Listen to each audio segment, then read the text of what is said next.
Hello friends, welcome back to my channel Maurya campus hub. आज का हमारा है डे 3 और डे 3 में हम बात करेंगे ऑर्गेनाइजेशन ऑफ कंप्यूटर, यानी कि कंप्यूटर किस तरह से काम करता है। ये हमने डे 1 में समझा था, बट उसी को आज डीपली समझे क्या और डे 3 में कि ऑर्गेनाइजेशन ऑफ कंप्यूटर क्या होता है। ठीक है, तो बिना देरी के आगे बढ़ते। बट अगर आप चैनल पर पहली बार हो तो सब्सक्राइब जरूर कर लीजिएगा और साथ ही साथ वीडियो को अपने दोस्तों के पास शेयर जरूर कर दीजिएगा। ठीक है, आगे बढ़ते हैं। देखो, ऑर्गेनाइजेशन ऑफ कंप्यूटर में, ठीक है, तो ऑर्गेनाइजेशन 3 पार्ट में बटा होता है। एक क्या होता है, इनपुट होता है, ठीक है। दूसरा क्या होता है, प्रोसेस होता है। तीसरा, और फर्स्ट डे का अगर लेक्चर देखो तो पहले हम क्या बताया कि यहाँ पे क्या होगा, इनपुट होगा, ठीक है। उसके बाद यहाँ पे पी फॉर प्रोसेस हो जाएगा, ठीक है। और यहाँ पे आउटपुट होगा। जस्ट यही होता है सेम ऑर्गेनाइजेशन ऑफ कंप्यूटर। अब यहाँ पे देखो लिखा हुआ है क्या क्या, a computer is organised into 3 basic unit. ठीक है, यूनिट पहला होता है सीपीयू यानी कि सेंट्रल प्रोसेसिंग यूनिट, और दूसरा होता है मेमोरी यूनिट यानी कि स्टोरेज, ठीक है, एंड थर्ड होता है इनपुट या आउटपुट यूनिट। ठीक है, सबसे पहले हम बात करेंगे सेंट्रल प्रोसेसिंग यूनिट यानी कि सीपीयू। तो सीपीयू को हम लोग क्या कहते हैं, ब्रेन ऑफ कंप्यूटर कहते हैं। ठीक है, ये कंसिस्ट करता है कितने 3 पार्ट्स में। और देखो यहाँ से सीपीयू को तो ब्रेन ऑफ कंप्यूटर कहते हैं, ठीक है, बट यहाँ से सीपीयू 3 पार्ट में डिवाइड होता है। कितने पार्ट में, 3 पार्ट में। जैसे फर्स्ट वाले को हम लोग बोलते हैं सी यू, ठीक है, यहाँ पे जो लिखा हुआ है सी यानी कि कंट्रोल यूनिट। अब एक एक चीज़ को देखो, यहाँ पे आपके जो एग्जाम होने वाले हैं ऑब्जेक्टिव होंगे, इसलिए यहाँ पे सिर्फ मेन पॉइंट्स लिखा गया है। ठीक है, थ्योरेटिकल है बट मेन पॉइंट्स लिखा गया है, तो यहाँ पे चीज़ों को सिर्फ समझने पे विशेष ध्यान दीजिएगा। ठीक है, तो direct the flow of data and instruction between component, जैसे हमने इनपुट डाला, ठीक है, और उसका प्रोसेस होगा और आउटपुट है, ठीक है। तो वो जो फ्लो ऑफ डाटा है तो उसको कंट्रोल कौन करता है, तो कंट्रोल यूनिट करता है। ठीक है, ये एक्ट करता है यानी कि act like as a supervisor या ट्रैफिक कंट्रोल, जैसे कि सुपरवाइजर होता है कंपनी में, ठीक है। या आप देखोगे 4 लाइन पे जो अभी तो रेड लाइट का मतलब दौड़ आ गया, बट एक टाइम पे वहाँ क्या क्या रहता है, या अभी भी कहीं कहीं पे ट्रैफिक पुलिस रहते हैं। ठीक है, तो जैसे ट्रैफिक पुलिस क्या करता है, ट्रैफिक को कंट्रोल करता है, उसी तरह कंट्रोल यूनिट कंप्यूटर या लैपटॉप में या मोबाइल में भी क्या करता है, इनपुट और इंस्ट्रक्शन जो हम लोग देते हैं, ठीक है, उसका प्रोसेस और आउटपुट के बीच के फ्लो को क्या करता है, कंट्रोल करता है। ठीक है, it is the central nervous system of the computer system. और हाँ, एक चीज़ इस बार पूछे जा सकते हैं कि central nervous system of computer system किसे कहते हैं, तो कंट्रोल यूनिट को कहते हैं। ठीक है, क्यों कहते हैं, क्योंकि ये सिस्टम को क्या करता है, मैनेज करता है एंड कंट्रोल अदर कंपोनेंट। और जितने भी कंपोनेंट इससे जुड़े रहते हैं, लैपटॉप हो गए आपके, यानी सिंपल से समझो कंप्यूटर से जुड़े रहते हैं, वो सबको क्या करती है, कंट्रोल करते हैं। ठीक है, आगे बढ़ते हैं। अब दूसरा पार्ट होता है अर्थमेटिक एंड लॉजिकल यूनिट। ये भी किसका पार्ट है, तो सीपीयू का ही पार्ट है। ठीक है, यानी कि सेंट्रल प्रोसेसिंग यूनिट का, ALU इसको शॉर्ट में बोला जाता है, या इसका फुल नाम क्या होगा, अर्थमेटिक लॉजिकल यूनिट। अब इसको डिटेल में समझते हैं। देखो, ये कुछ नहीं करता है, नाम में अर्थमेटिक और लॉजिकल है, मतलब ये कैलकुलेशन करता है, एक परफॉर्म करता है कैलकुलेशन किस टाइप का, तो अर्थमेटिकल कैलकुलेशन या लॉजिकल कैलकुलेशन। ठीक है, कैलकुलेशन को आप ऑपरेशन भी बोल सकते हो, उससे यहाँ पे उतना मैटर नहीं करता है। ठीक है, तो अर्थमेटिकल लॉजिकल यूनिट क्या करता है, तो परफॉर्म करता है ऑल द अर्थमेटिक या लॉजिकल ऑपरेशन को। ठीक है, फॉर एग्जांपल जैसे एडिशन हो गया, ठीक है, सब्सट्रैक्शन हो गया, मल्टीप्लिकेशन हो गया, डिवीजन हो गया, कंपैरिजन हो गया। ये कंपैरिजन इसका एग्जांपल है लॉजिकल का। ठीक है, एंड ये डिसीजन भी लॉजिकल का। अगर आप BCA ले रहे हैं, मान लेते हैं एक थोड़ी देर के लिए, तो आगे चल के जैसे आप कोडिंग करिएगा तो वहाँ पे ये लॉजिकल का पार्ट आपको देखने को मिल सकता है। ठीक है, आगे चल के हम लोग देखेंगे। अब जो थर्ड पार्ट है इसका सीपीयू का, वो है क्या, रजिस्टर। तो रजिस्टर, अब इसी का फिर मेन पॉइंट होता है। रजिस्टर जो होता है वो high speed temporary storage inside CPU. देखो, सीपीयू में जो कमांड देते हैं, ठीक है, वो क्या करते हैं, सीपीयू कुछ जब तक वो कमांड को फिनिश या जो हम वर्क देते हैं वो कंप्लीट ना कर ले, तब तक उस डाटा को याद करेगा ना, या याद रखेगा ही। ठीक, तो जितना देर उस प्रोसेस के लिए डाटा को याद रखेगा, वो कहाँ पे रखेगा, तो रजिस्टर में। ठीक है, तो रजिस्टर कहाँ होता है, तो इनसाइड द सीपीयू यानी कि सीपीयू के अंदर होता है। ठीक है, storage intermediate data and instruction, intermediate आता है, मतलब कि डाटा एंड इंस्ट्रक्शन के स्टोर करता है जब तक कि प्रोसेस हो रहा है। ठीक है, जैसे आउटपुट दे देगा ये रजिस्टर से डाटा क्लीन हो जाता है। ठीक है, अब आगे बढ़ते हैं। अब जो ऑर्गेनाइजेशन ऑफ कंप्यूटर का पहला यूनिट खत्म हो गया, ठीक है, दूसरा यूनिट है वो क्या है, मेमोरी यूनिट। इसको शॉर्ट में हम लोग क्या बोलते हैं, MU बोलते हैं। ठीक है, तो मेमोरी यूनिट होते क्या है, तो एक मिनट, मेमोरी यूनिट, तो the memory unit store all the instruction. देखो, memory unit all the instruction को स्टोर करता है एंड डाटा फॉर सीपीयू के लिए, ठीक है। Memory unit is a important part of the computer system. ये सबसे इंपॉर्टेंट पार्ट है आप कंप्यूटर सिस्टम। क्यों? क्योंकि देखो हम मान लो कंप्यूटर ही खरीद रहे हैं या मोबाइल खरीदते हैं अभी के डेट में, ठीक है, तो क्या होता है हम लोग क्या खोजते हैं, स्टोरेज बेसी होनी चाहिए, ठीक है। तो अगर लैपटॉप भी ले रहे हो या पीसी भी, तो सब में मेन देखा जाए कि स्टोरेज कितना है, ठीक है। प्रोसेसर एंड स्टोरेज के ऊपर ही क्या लेता है, उसका प्राइस रखा जाता है, ठीक है, इसलिए इम्पोर्टेंट है। The storage device of a computer system is known as the memory, ठीक है। स्टोरेज डिवाइस ऑफ कंप्यूटर को हम लोग क्या कहते हैं, मेमोरी कहते हैं, ठीक है। यहाँ पे मार्क कर देते हैं कि एग्जाम में आ सकता है, ठीक है।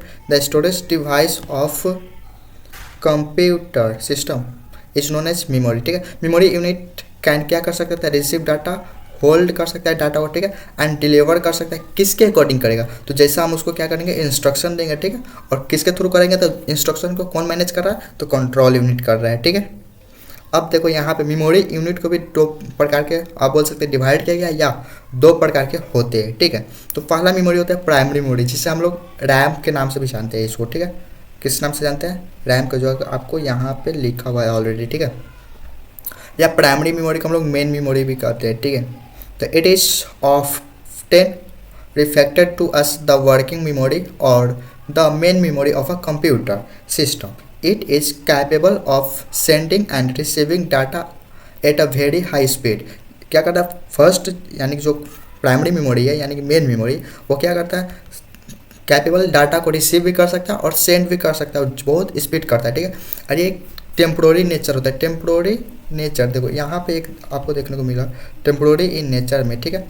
टेम्प्रोरी इन नेचर करने का मतलब है कि जैसे देखो अब भी मेरा लैपटॉप ऑन है, ठीक, और हम इस पर काम कर रहे हैं, तो जब तक काम करे ये डाटा को क्या करेगा, स्टोर कर रहा है, ठीक है। और अचानक से मेरा लैपटॉप ऑफ हो जाए, ठीक है, तो क्या होगा, अभी जो हम जितने काम कर रहे थे, ठीक, वो ऑटोमेटिक डिलीट हो जाएगा, ठीक, क्या होगा, डिलीट हो जाएगा। लेकिन ये ज़्यादा लैपटॉप पे कम और आपको पीसी पे ज़्यादा देखने को मिलेगा, ठीक है।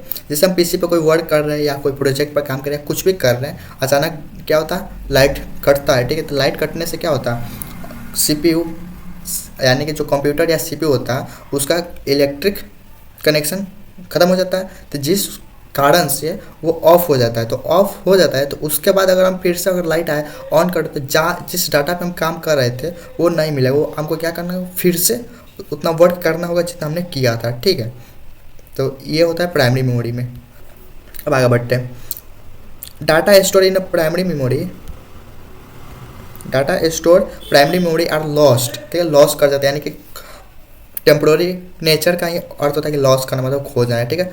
कब होता है, जब कंप्यूटर स्विच ऑफ हो जाता है। It is also called volatile memory, ठीक है। और इसी वजह से प्राइमरी मेमोरी के वोलाटाइल मेमोरी भी कहा जाता है। वोलाटाइल का अर्थ होता है क्या, भूल जाना, ठीक है। जो इसका सबसे मोस्ट एग्जाम्पल और एग्जाम में पूछे भी जाते हैं वो क्या है, रैम है। रैम का फुल फॉर्म क्या होता है, तो रैंडम एक्सेस मेमोरी, ठीक है। अब आगे बढ़ते हैं, अब कुछ पॉइंट है जो आपके एग्जाम में पूछे जा सकते हैं आप प्राइमरी मेमोरी को लेकर।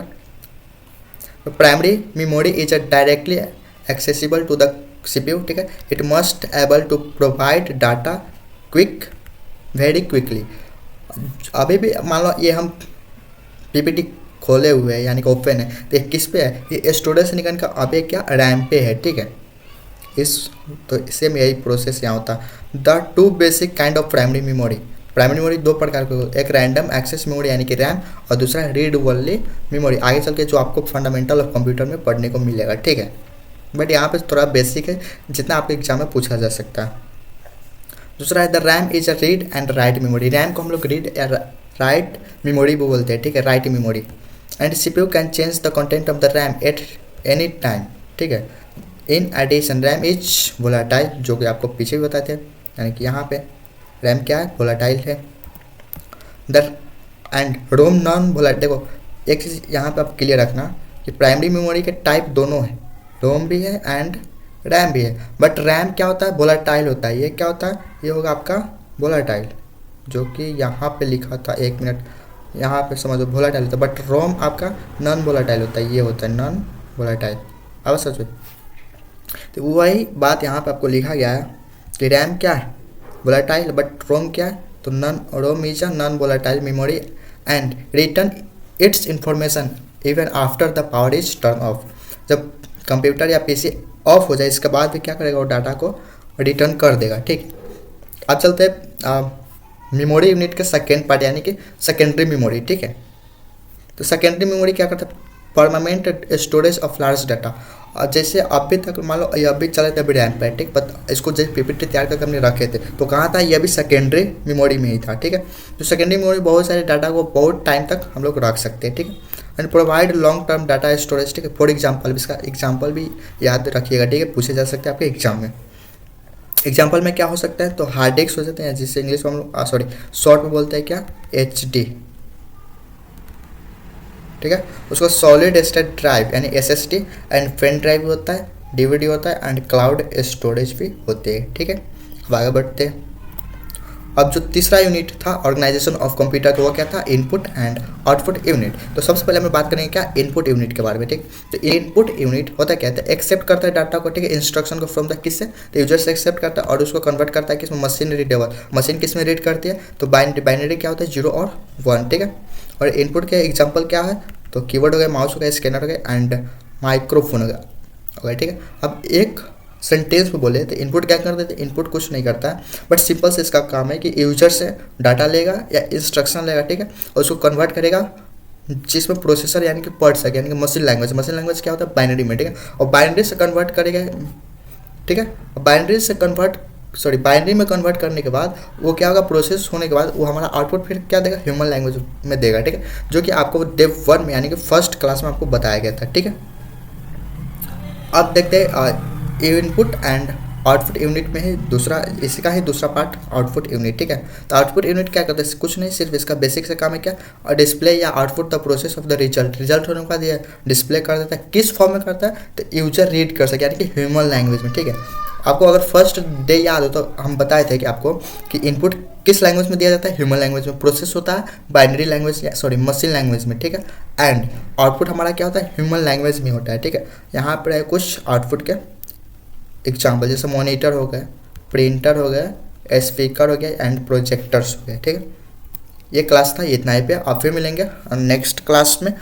इस आपका ये जो अभी जितने भी देखे ये PPT ये आपको मिल जाएंगे इस तीनों चैनल पे, आप जहाँ से मर्जी वहाँ से डाउनलोड करके लिख सकते हैं और पढ़ सकते हैं। ठीक है, अगर आप चैनल पर पहली बार हो तो सब्सक्राइब जरूर कर लीजिएगा और साथ ही साथ वीडियो कैसा लगा कमेंट करके जरूर बताइएगा। जय हिंद।